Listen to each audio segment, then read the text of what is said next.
Welcome to the Practice Podcast, conversations probing the nature of practice. I'm your host, Dave Fearon.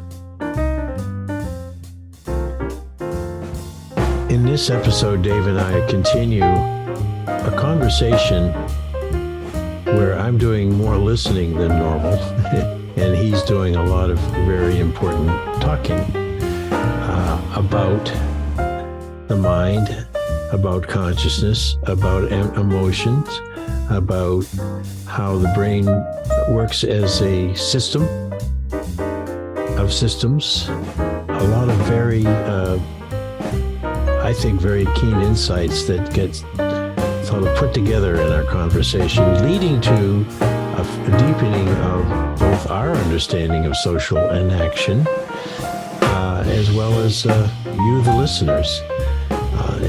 It's a long conversation, so I'll keep this introduction short. I'm very pleased to have you here, part 2 of Dave and Dad probing the nature of consciousness, feelings, awareness, and how we keep ourselves going from the inside out. Oh, and there's another idea that I love. He talks about Markow's blanket. Listen for that. Markow's blanket. Okay, here we go. Recently, Dave and I had a conversation where we are still exploring the realms of consciousness and emotions and feelings. And he was citing a book that he had really dived into, haven't you, Dave, with Mark Solms. What was the name of that book? Just to review a little bit. The Hidden Spring. The Hidden Spring. Yeah. And you teased us with a few of things that he said. But tonight you also want to bring in another book that you're reading and see how it all kind of mixes up into a nice thought stew. So this is part 2, so you can pick us up wherever you wish. Yeah, actually, it's still mostly based on what Mark Solms wrote up with one of the neuroscientists he worked with and relied on heavily for part of his theory and proposals about how the brain does consciousness. It deserved us part 2 because it so that we can highlight that contributor Carl Friston, Karlfriston, and his work, which just to briefly summarize where we were with Mark Solms, we looked at more the neurophysiological model, where how the brain does subjective consciousness and how that comes up as part of the overall experience and action that we go through the world with. Has to do a lot with affect or emotions, the actual felt feelings. Definitely. That he says are associated with almost pretty much essentially with any thought and any consciously aware experience. It has to do with a very small area in the brainstem, and its close integration with all the major affect circuitry essentially and signals, including the neurochemistry, but working its way up into the rest of the connections of the brain, and in particular ways having to do largely with a model of how the brain works based largely on prediction, and prediction and confirmation of prediction and addressing the world that presents novelty that past learning has tried to get ahead of by predicting what will happen next, but then having a system of error signals that feed back all the way down to the brainstem, and not and where in the brainstem and some of the areas in the forebrain are working on assigning basically a form of probability statistics and prioritization, and sorting priorities, especially among the core emotions, like ones where immediate danger to life takes precedence over other things like hunger. And what I wanted to get into a little bit more tonight is the systems dynamics, and even into the mathematics behind Solm's work, and in general, where this area of neurobiology, neuropsychology is coming from. And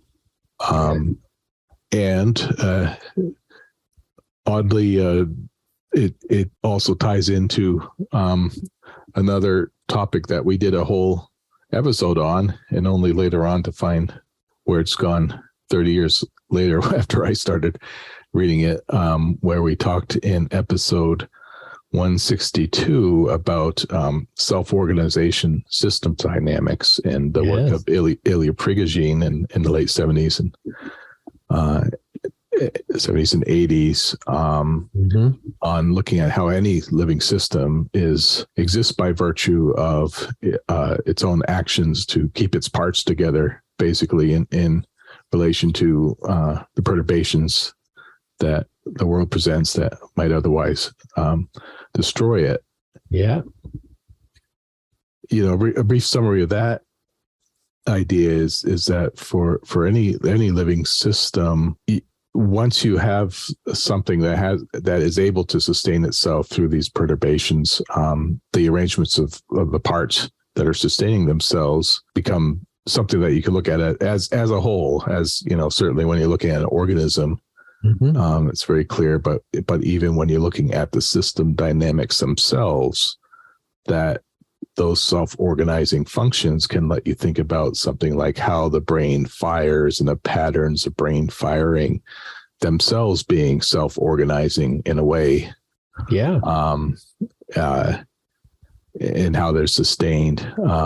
And there's lots of interesting mathematics that go along with it. A lot of, especially, which have developed over the years, especially with the interest in computational psychology and cognition, and trying to both model the brain computationally, but also get artificial intelligence to work and things like that.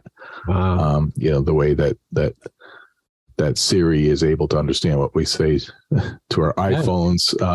Yeah, she's pretty smart.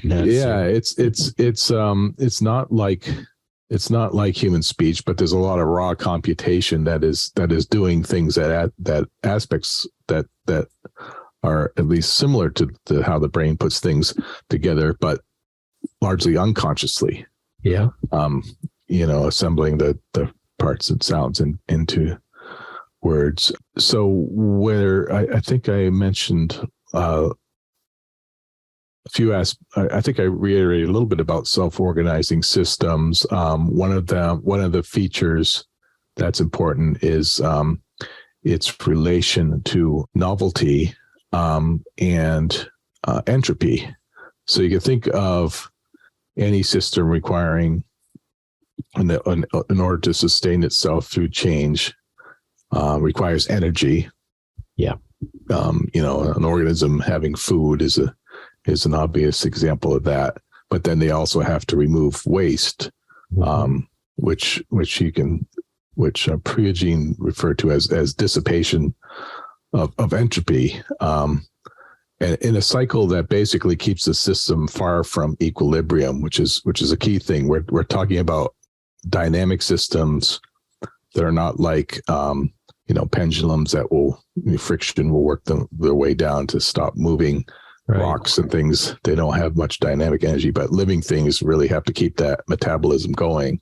And it's by virtue of being far from those equilibrium points and some of the unique organizational physical phenomena that start to come into play when you do that lets you think about the mathematics and the physics of living systems in a different way than one would about like a computer program where you're just giving it commands. Right. And the code executes the commands. almost in that stimulus response model, or, old style ways of thinking of the brains as stimulus and response, where the outside is impinging sensory impressions upon the brain. There's a bunch of representations inside the brain of reflex-like responses, which elaborate more in human brains just because they have more cortex. But when we talked about Mark Solms, we looked at, even for very animals with very primitive early nervous systems, that some of these core functions of emotion did very particular things that aren't simple, stimulus and response. You have something that could legitimately be thought of as having a form of self or subjectivity, a form of distinction of self from not self, self from the world, and then ways of interacting with other organisms that are not just simply bumping into them, but having some more of that almost communicative aspect to it, by virtue of being two self-organizing entities adjusting to each other rather than simply reacting directly.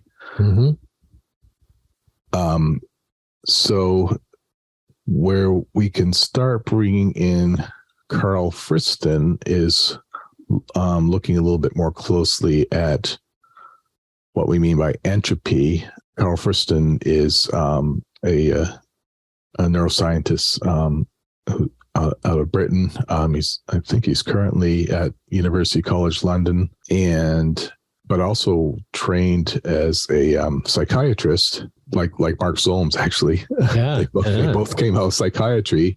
Two well developed people. Yeah, but then went into neuroscience, and Carl Friston is I imagine has a very knack for math, because he does a lot of mathematical computational work. He actually worked, I didn't quite find his full biography, but he actually worked with Gerald Edelman, who we talked about in that episode about the brain. He calls Edelman one of his mentors. And so we, in that earlier episode, which was episode 171, we made some of those dynamical connections that Gerald Edelman put forward, the notions of neuronal groups, the brain, the configuration of neurons relying heavily on the connections that created essentially what we're calling self-organizing systems around neuronal groups, which have not just going from sensory to motor, but sensory motor relations that as a unit do things in the way that, the kind of ways we've been talking about. Carl Friston,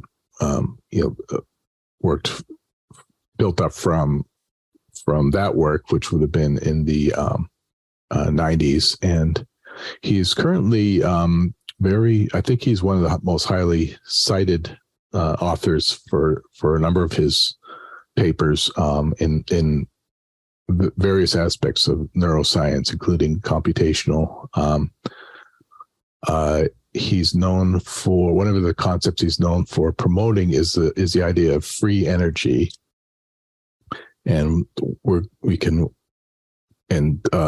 which is another way of approaching what we've been calling self-organization dynamics, but approached from the point of view of what is entropy. So classically, we said that the more entropy a living system has, the closer it is to basically dying, having more of those destructive interactions that it can't adjust to. So broadly, you could look at entropy as a measure of the loss of ability to do useful work. In a sense, useful in the context of continuing to live, but also doing the various things needed to live. So there you could think of entropy as the kind of the average sense of the number of states that the system can be in order to survive and tolerate perturbations. Mm-hmm. But the more entropy means the more energy you're consuming, and the more likelihood of encountering those destructive failures to adjust to perturbation. So that's gives a sense of why systems have to export entropy or do things to get rid of it. And so Friston and others have used this term free energy as a kind of a descriptive term for the amount of energy when you can almost calculate within systems given enough information to talk about the average amount of energy and being devoted into dealing with perturbations. So ideally, a well functioning organism would have low energy, meaning that it's predicted most of what might be able to handle a novel occurrence. Mm-hmm. And we can think about this in everyday life. A lot of our brain is functioning in that way. So when we go to sit down, we've initially seen the chair. We don't have to look at it anymore, and we sit, and it should ideally still be there. Mm-hmm. Or animals will have their normal areas for finding food while they forage, so they can dedicate more of their attention to new things. So the concept of free energy is also one that kind of links to other concepts that maybe some people in the audience have heard about, such as basic information theory by Shannon, which does work its way into some of the business literature. That you could think of information exchange as expressing the amount of free energy in a way, or a state of entropy of a system, so that basically, as you encounter the world, your course of action is trying to minimize information. Information is the newness, what's unique, what you wouldn't expect, and you're actually trying to deal with it. And you can even think about this in human conversation. People speak to you. Its information content in a way is solved by the work to understand it. Yeah. And kind of reduce what's not understood during the course of conversation.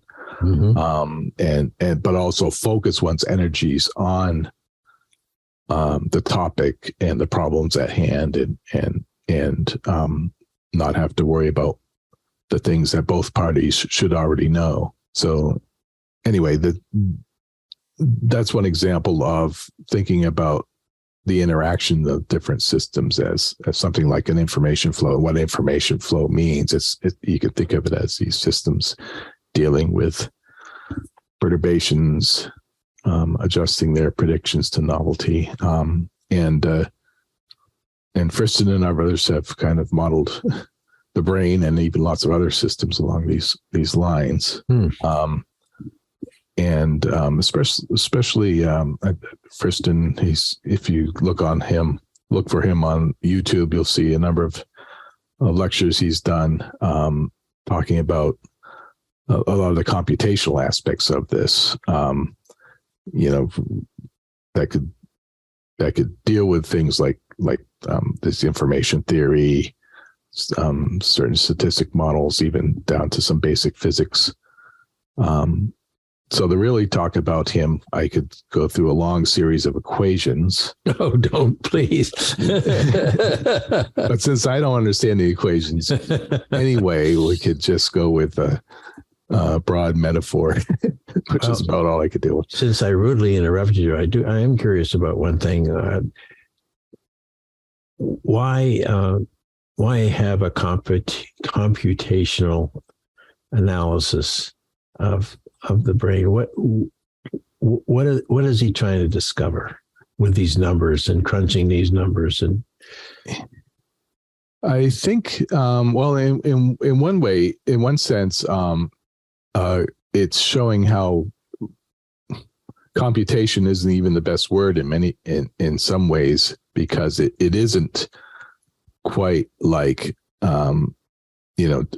digital computer computation. Right. We're dealing with some different dynamics, but it is something that could be modeled in a way. And I would say, for me, I think what we've been talking about in the prior podcasts about self-organization in the context of talk and social inaction, and then getting into neurobiology, there's still a couple of holes and gaps that may not be important to anyone listening today, but at least they're important to me, because And now, therefore, to me. yeah, because and they do come up with other discussions, even things like philosophy. Though there's a lot of people who on even fairly well-known philosophers and more scientific types talking about things. Are we living in a simulated universe, or as I talked about the last time, the hard problem of consciousness? They're just saying, well, we can look at brain circuitry all we want, we'll never find consciousness. And one of the reasons is it has been kind of at a more broader, almost metaphorical level, like we talked about Gerald Edelman, his neuronal groups.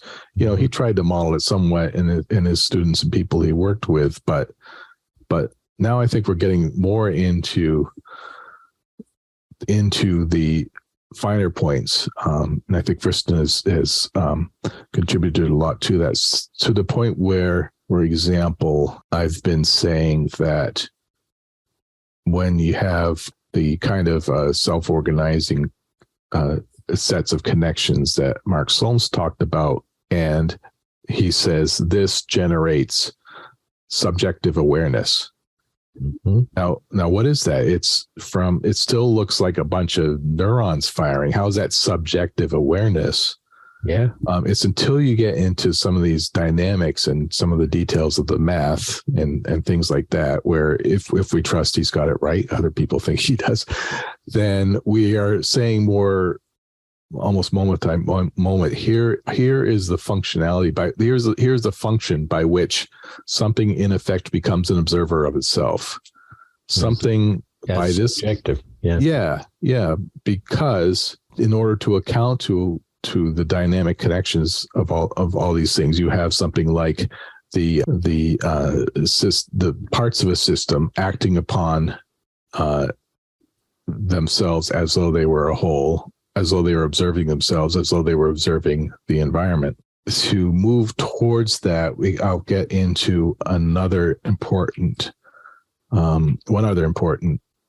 concept that Friston talked about, which is the idea of a Markov blanket.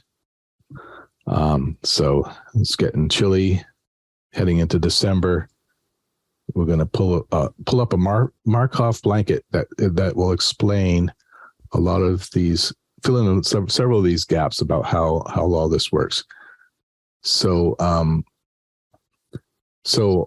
by Markov, we're referring to mathematician Andrei Markov, who did a lot of his work towards the end of the 19th century.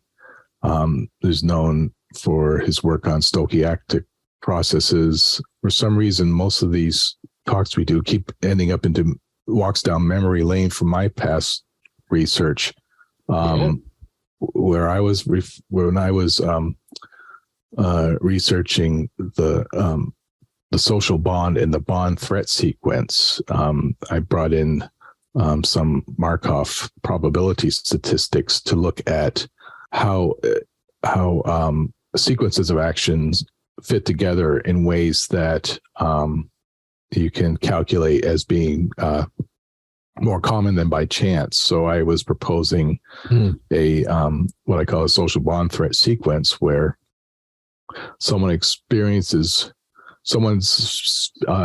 talks about something that has to do with a threat to their social relationship or social bond, they immediately display some of the characteristic gestures associated with shame or embarrassment.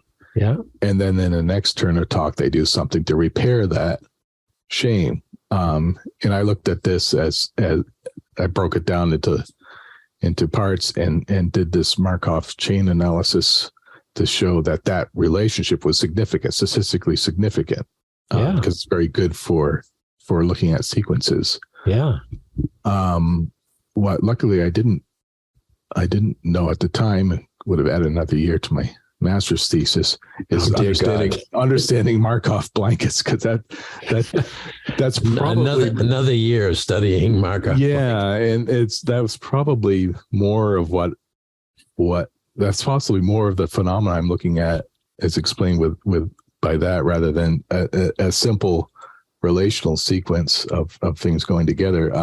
So where the Markov blanket fits in, let's see, if we applied it to that notion of the bond threat sequence, we'd have social bond threat, the gesture of shame, some action to repair the threat.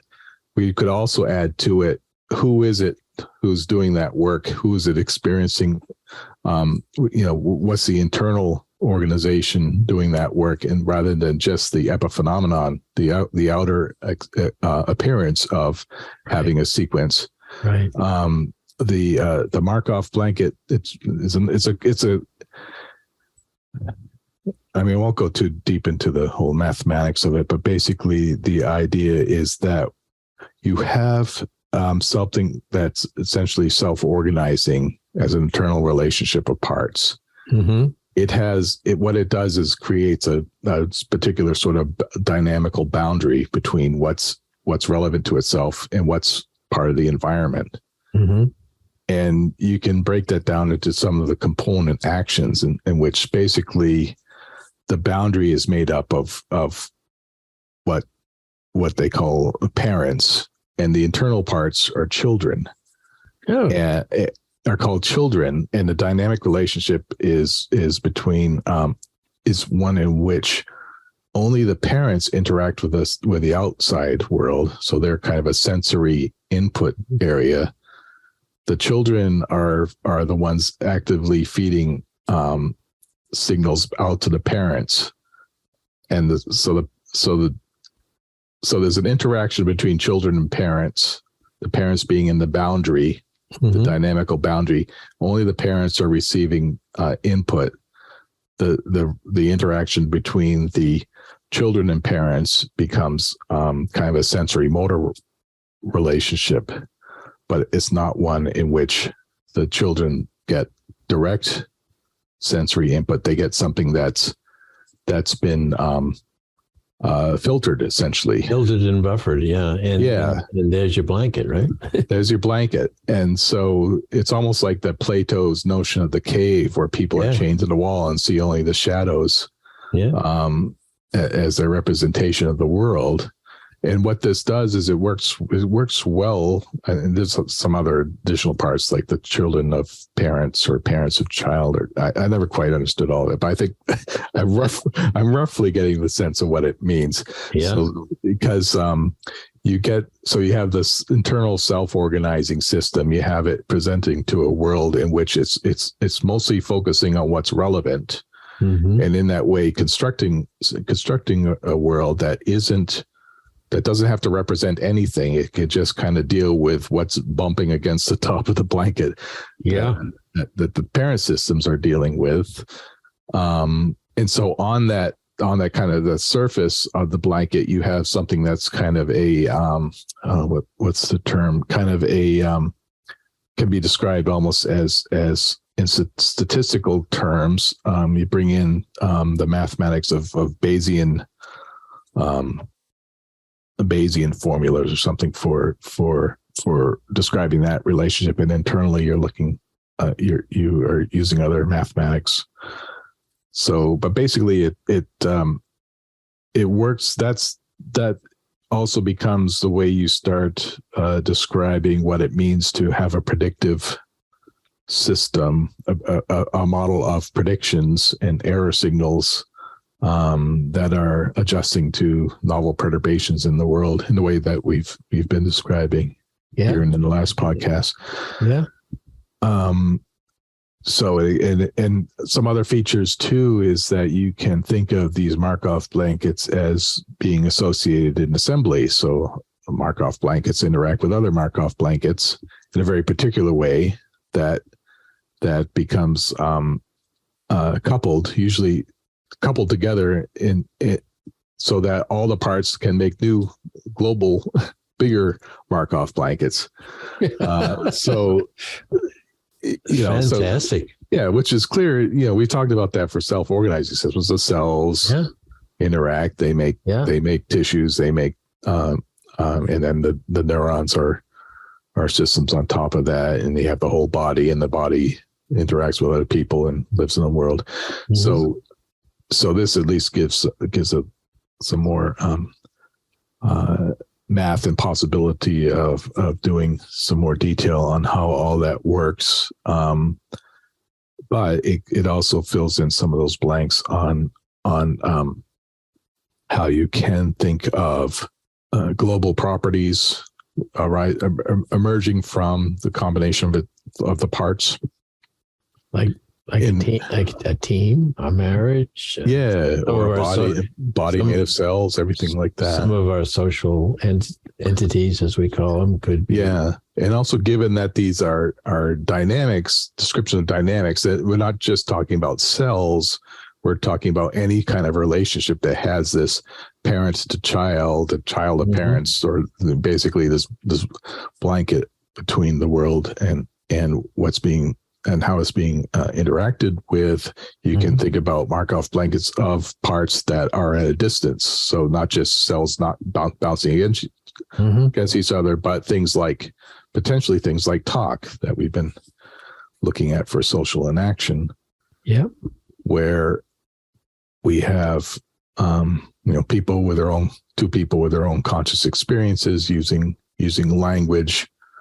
They have to use the same language and mostly in the same way, mostly having had a similar history of having learned what the meanings of words are in order for it to work. In a way that's kind of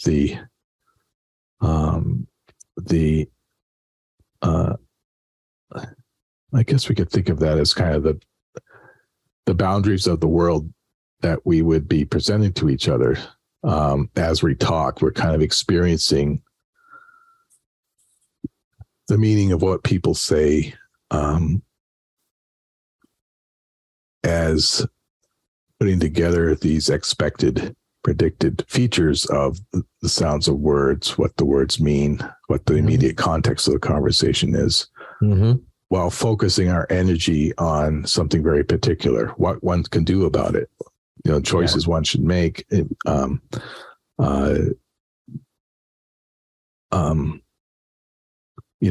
the implications for actions, how one continues the action in order to move it forward. So in this sense, I think we can maybe start to think of what we've been talking about with social inaction as perhaps bringing forth these components of a Markov blanket interaction, rather than just having two people who are themselves, self-organizing entities, interacting, but the interaction being something else, not itself having this sort of self-organizing Markov blanket type feature. So that's kind of wandering into where where I'd like to explore next. But we talked about this a little bit with Mark's on the episode about Mark Solms, and thinking about the conscious George Herbert Mead's act as the conscious act, the consciously experienced act, but one that has the sense of emerging as a kind of entity with the impulse being dealt with through sensory motor relationships and coming to a consummation in order to deal with the original impulse as kind of this this almost entity-like organization that's basically a bunch of neurons firing, but one that also is dealing systematically with the real environment that one is manipulating. So it may not be too much of a stretch to at least explore how language and the way we've been approaching it with these moment-to-moment analysis of how talk is put together as being more similar to these self-organization dynamics than what might traditionally be thought of as a more simple information exchange, or older notions of what conversation is. So there's a whole lot more going on, and these authors that you have helped us listen about are giving us some language and some insights and some tools to say what is going on that doesn't necessarily meet the eye. But I'm listening, and I hated to interrupt you, but I've just said, kind of bring it to a point that I'm hearing is it keeps coming back to predicting and novelty, and then energy to deal with novelty and adjustment, so that you don't want to use your entire supply of energy unless it's a huge threat. But so you're trying to conserve that energy, and so it's ready when you really need it. Yeah, focusing on what's relevant. And then you put it into the blanket situation. I've got a blanket, you got a blanket. We are in our own worlds in that sense. Yeah, so we pull the blankets over us in a way, and we can talk as the child part of this. We can talk with more freedom, with less distraction, if you will. So it gives us a chance to focus on what is in the moment, because we're kind of protected by our parent blanket. I guess. Yeah. And all the complex processes that are required for the miracle of speech to be understood are largely behind the scenes. And what we have are these little, the impressions that are being presented to maybe that little part of us that has that activity down in the brainstem that Mark Solms talks about, punching it up into this stream of which we are, for example, talking to ourselves, thinking to ourselves, but even how the act of speech itself is creating that subjective experience. I mean, where does it come from when we talk to ourselves? It's one that the other aspect I like to explore is I think Gerald Edelman talked a little bit about this. We talked about largely what Mark Solms was talking about was kind of a primary consciousness, conscious that other animals share. But there's something special about being able to talk to ourselves and being able to talk to others that kind of almost experientially seems like a little bit different. Like we're the part of us that talks to ourselves is kind of commenting on the rest of our awareness that we're consciously aware of, but it seems different. It seems separate, and maybe the countering the what it is that gives it that separateness in part are some of these dynamics in which there's something special about what we're calling social inaction, that it is its own next level of organization that's not shared as complexly as it is for other animals that just have, their calls and their more simple social interactions. Right. So that's what I might try to venture into, maybe ask Carl Friston and Mark Solms if anyone's done this yet that they know of with language, and I have a feeling not many people have. No, because you looked at conversation analysis for your dissertation and many of your studies, and even then, I think you had the experience that something as ordinary, if you will, of talking to each other, which you could record and lay out and show people moment to moment how words affect people is, it's so, and maybe it's so ordinary that it should be looked at as something extraordinary, which is what your work does, and what you're saying about these folks are saying. We think there's something a whole lot more magnificent going on in order for us to even form words and say them to each other, because once they're said to another, then it starts creating this kind of this balancing act, if you will. Yeah. And now we're in sort of we're energized, and we don't want to have the whole world coming at us in these moments. And so we kind of blanketed. And so you draw from someone who came up with that idea 100 years ago. And but it's wonderful. Yeah, and conversation analysis is a good example of a methodology that's not common for linguistics, where they have found some very interesting organizations, patterns, and ways of doing things that are very systematic, and yet they traditionally have not wanted to think about brains or even systems dynamics, because they are too busy trying to keep a pure focus on the dynamics themselves. But I think it's time, it's been some 50 years since that perspective was put together. I think it's time to start integrating with some of these other ideas. Yes. And especially now there has been so much progress in how to think of that. Because 50 years ago, there was that clear disjunct between conversation and models of the brain that didn't really fit even how Harvey Sachs and was originally looking at conversation when you look at it closely, because it does have these living dynamics that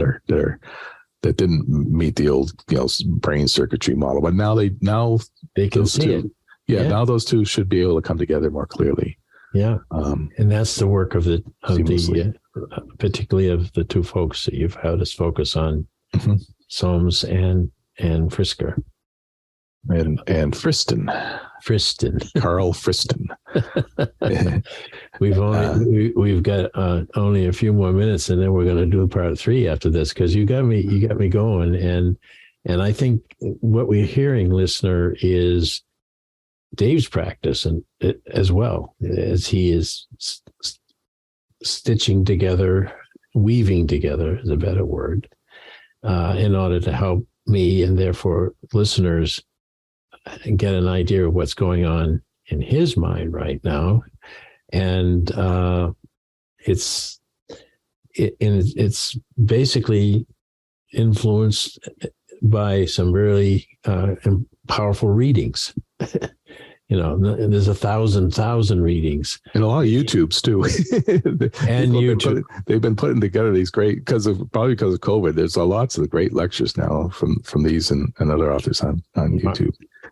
and that's a good thing, because it's an efficient way, and holds our attention, and it gets the word through much better than trying to turn page after page. The point, though, is that there are some really important ideas that are out there being generated, and to the extent we can bring them in and put them up against what is social inaction and why does it matter to those of us, particularly who are in practice, that's what we're working on. Yeah, and I can kind of close by coming back to our definitions of social inaction, which we had three kind of dictionary meanings of inaction is to performance, a domain brought forth, a domain in which performance occurs, and then warranting, almost in a law-like way, how that domain was brought forth with its action. So we could think of that, if we were to define that in terms of Markow blankets, we can think of performance as this self-organizing activity defining a particular stage, a particular audience that is really only that surface of the blanket, what's impinging in those moments. And this is bringing forth that particular domain of the social and shared understanding, what that means, and what kind of action sustains that moment to moment. And it's one largely, again, of prediction and adjusting to what wasn't predicted and what was novel. And with repair activity and in conversation analysis, you can see systematically what is a repair, how does that work, and even the emotions behind it. And also it has that sense of warranting, having that sense of requiring that internal integrity, kind of the inside the child parts of the blanket, because it has to, when that self-organization is being sustained, it's almost has to be made law-like, something persistent, something that's going to work in the future. Turn into practice. It's I think of words like agreement, like commitment, like and those are sort of superficial, but at the lowest level is when I encounter a person the next time with whom I have created this domain. We've already established quite a bit that we're essentially warranting. We don't have to rediscuss then how we're going to look at each other, how we're going to listen to each other, how all that stuff. Our brain doesn't have to pour a lot of energy into that as a novel situation. We therefore then can resume activity and take it to a higher level. Does that make sense? Yeah, I think so. Yeah. And so it's the difference between, standing at a bus stop and saying, how you doing? And the other person says, fine. And, that's it. But if you really wanted to see that person each time at the bus stop, and pretty soon you know who each other is, and, you can really get into something a little more, or a lot more meaty.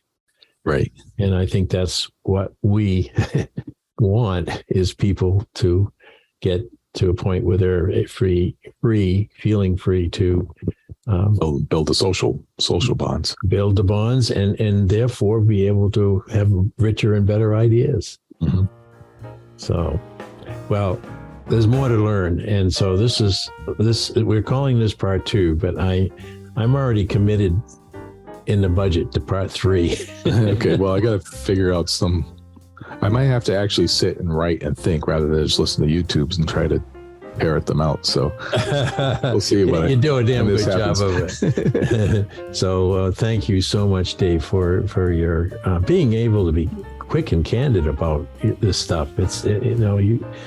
I don't give you the luxury of being able to work too much off of notes, even though I know you have them. It's just as well. And so in a nice way, we are constantly working on our own organization of this conversation. So we will have another, maybe one of the next times we'll be at a microphone, we'll be in person at Christmas when you guys come up from Baltimore. So that'd be fun. That'd be fun. Okay. Thanks again, Dave. Thanks for listening to the Practice Podcast, where we discuss practice with a capital P. If you'd like to hear more, listen in on Spotify, Automatic, and Apple Podcasts, or go to inactionresearch.com/podcast-page. And if you'd like to learn more about social inaction and the nature of practice, head over to inactionresearch.com for more information. Thank you for supporting this show. We look forward to hearing from you soon.